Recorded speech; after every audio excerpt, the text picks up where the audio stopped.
Hello, hi everyone. This is Anshu Sanha and welcome back to my channel. I'm here with the Q&A part 2. Yes, the Q&A part 2. So, a lot of your questions are still there. Like मैंने part 1 में I had taken a lot of your questions, but कुछ ऐसे important questions थे जिनको मुझे इस बार part 2 में लेना बहुत ज़रूरी था, उनको address करना बहुत ज़रूरी था. So, एक जो question उससे बार-बार पूछा जा रहा है, I'm just coming directly to the question. That merit list किस बेसिस पर बनेगी, किस बेसिस पर मेरिट लिस्ट को बनाया जाएगा. So here is the answer.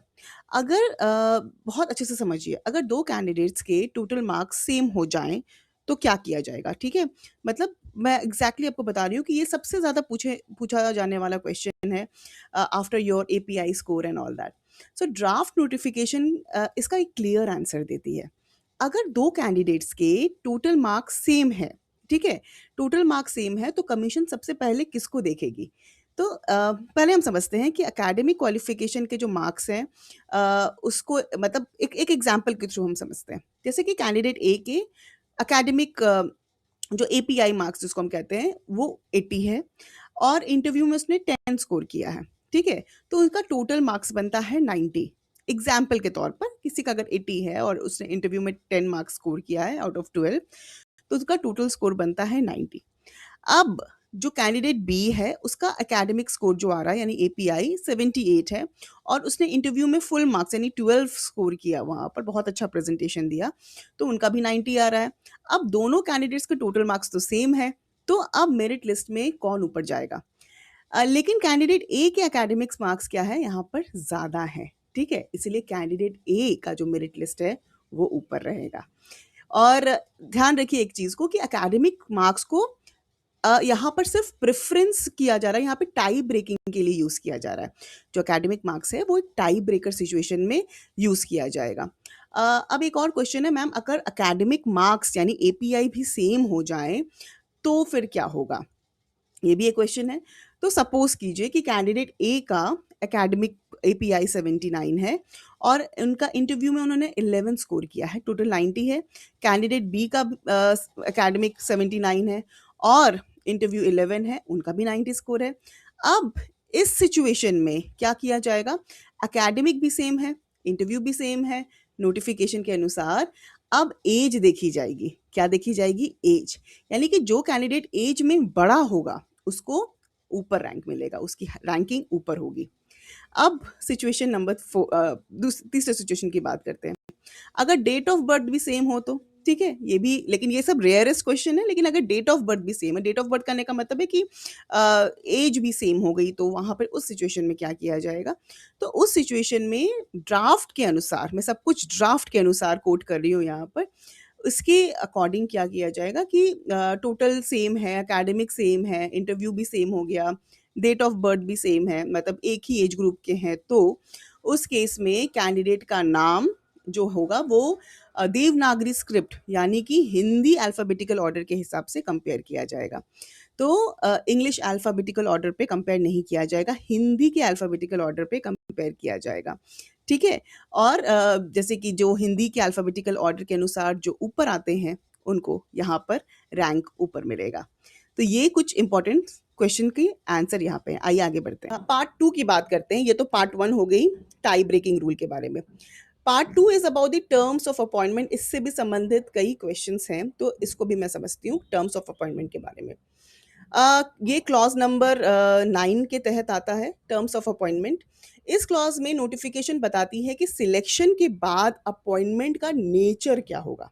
ठीक है, प्योरली कॉन्ट्रैक्चुअल है. सबसे पहली लाइन कहती है ये कि ये कॉन्ट्रैक्चुअल है. This appointment shall be on purely contractual basis. ये लाइन में ही मेंशन है, इसका मतलब यही है कि ये रेगुलर गवर्नमेंट अपॉइंटमेंट नहीं है. ठीक है, अब ये कॉन्ट्रैक्चुअल अपॉइंटमेंट है, यानी आप असिस्टेंट प्रोफेसर के रूप में काम करेंगे, लेकिन अपॉइंटमेंट कॉन्ट्रैक्चुअल टर्म्स पर होगी. ये वैलिड टिल रेगुलर रिक्रूटमेंट तक है. ठीक है, यानी कि अगला सेंटेंस ये भी कहता है कि अपॉइंटमेंट वैलिड रहेगी टिल रेगुलर और बैकलॉग अपॉइंटमेंट. यहाँ पर ये मेंशन है क्लियरली. इसका क्या मतलब हुआ, ये रिक्रूटमेंट यूनिवर्सिटीज में इमीडिएट फैकल्टी जो शॉर्टेज को फिल करने के लिए है. ये शॉर्टेज को फिल करने के लिए किया गया है। और जब रेगुलर या बैकलॉग असिस्टेंट प्रोफेसर रिक्रूट हो जाएंगे तो तब कॉन्ट्रैक्चुअल अरेंजमेंट की रिक्वायरमेंट खत्म हो सकती है, खत्म हो सकती है। नोटिफिकेशन ये नहीं कहता है कि कॉन्ट्रैक्चुअल टीचर्स जो है वो ऑटोमेटिकली रेगुलर ही हो जाएंगे। इसलिए ऐसा क्लेम भी बिल्कुल मत मानिए कि ये रेगुलर हो जाएंगे। अमूमन कर देते हैं पर ये ज़रूरी नहीं कि वो रेगुलर हो जाएंगे। आपके कॉन्ट्रैक्ट पीरियड को वो रिन्यू कर सकते हैं। रेगुलराइज का यहाँ पर कोई मेंशन नहीं है। अ, यहाँ पर एक सेशन की बात हो रही है कि आपका ये contract period is for one session only. अब एक बहुत इंपॉर्टेंट लाइन है कि नोटिफिकेशन कहती है कि the engagement shall remain valid for one session only, एक सेशन के लिए। ठीक है, इसका क्या मतलब हुआ कि मतलब आपकी जो इनिशियल अपॉइंटमेंट सिर्फ एक एकेडमिक सेशन के लिए ही होगी। कैन इट अब सबका कॉमन क्वेश्चन यही होता है कि एक सेशन के बाद क्या होगा।